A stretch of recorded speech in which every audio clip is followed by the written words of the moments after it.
O que é suporte e resistência?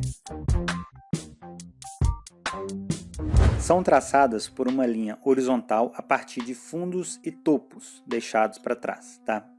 Essas linhas facilitam a observação das regiões em que há forte concentração de compradores, no caso de suporte, ou de vendedores, no caso de resistência. Você tem um preço vindo em tendência de baixa, né? Um preço está caindo, chegou num ponto, ele muda a direção e começa a tendência de alta, tá? Esse local aqui é chamado de suporte, ok? E da mesma forma, ele mudou novamente para a tendência de baixa. Esse local aqui é chamado de resistência. Suporte é o nível de preço na qual a força compradora supera a vendedora, invertendo ou freando o movimento de baixa. Então vamos lá. O preço está num movimento de baixa, tá? Uma direção para baixo, ok? Nesse ponto aqui, nessa região, existe forte intenção compradora, né? Muitos investidores estão dispostos a comprar nesse ponto e joga o preço para cima, né? Invertendo a direção do movimento, que antes era de baixa, encontrou uma forte pressão compradora e passou a ser de alta, ok? Esse é o conceito de suporte. Agora, a resistência é o nível de preço na qual a força vendedora supera a compradora, invertendo ou freando o movimento de alta. Então o preço vem em uma tendência de alta, né? O preço está cada vez mais alto, encontra uma região, né? Um patamar de preço onde existe uma forte força vendedora, né?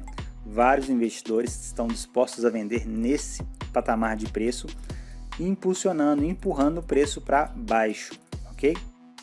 Então, este é o conceito de resistência, tá? O preço está subindo, para em uma região e volta. Ali é uma resistência. É um nível de preço onde dificilmente o rompimento ocorre na primeira tentativa, que existe uma resistência, o preço está subindo em direção à resistência e encontrou força vendedora, tá?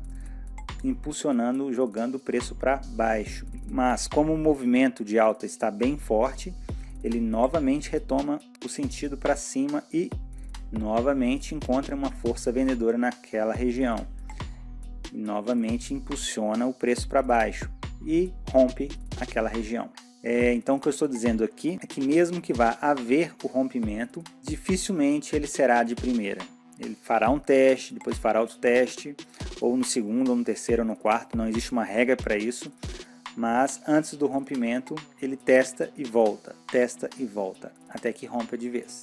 Quando o preço consegue romper um suporte ou resistência, essa zona de preço passa a ter a função inversa à anterior, ou seja, se uma resistência é rompida de baixo para cima, essa antiga resistência passará a ser um suporte, e da mesma forma o contrário. Aqui uma resistência, tá? O preço está vindo e testou resistência. Novamente ele fez um outro teste, porém dessa vez ele rompeu essa resistência e perdeu força. E fez um teste, mas dessa vez é um suporte.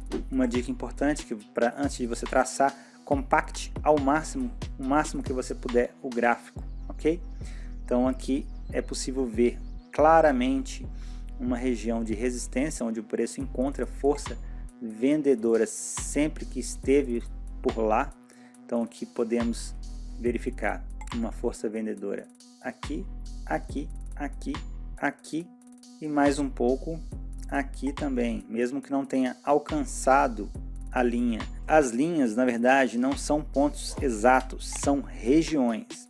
Então, para considerar uma região, você deve considerar um pouco acima e um pouco abaixo, ok?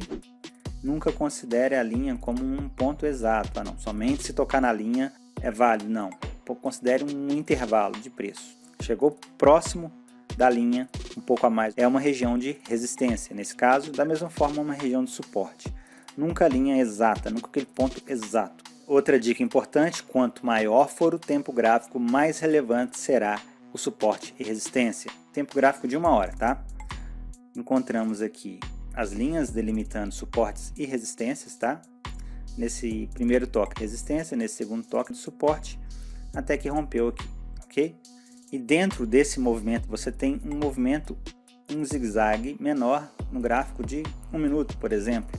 E dentro desse movimento de 1 minuto você tem suportes e resistências intermediários, tá? Então aqui você teria uma resistência, aqui você teria um suporte. Então o que eu estou falando aqui, que o movimento de tempo gráfico maior, marcado em vermelho, é mais relevante do que o azul, de 1 minuto, ok? Essas regiões, mesmo sendo muito lucrativas e de certa forma previsíveis, podem ser difíceis de operar para os não treinados, pois o emocional vai mandar fazer exatamente o contrário do que você deveria. Exemplo, o preço está subindo há algum tempo e se aproximando de uma região de resistência importante. O comportamento do preço muito provavelmente será ditado pela euforia. Se você estudou teoria de Dow ou Elliott, vai entender do que eu estou falando aqui. Então estará forte e com bom volume, tá? A euforia traz força e volume, ok? É um sentimento. A ganância nesse momento vai falar no seu ouvido. Vão todos ganhar dinheiro e você não. E o que o iniciante não treinado faz nesse momento?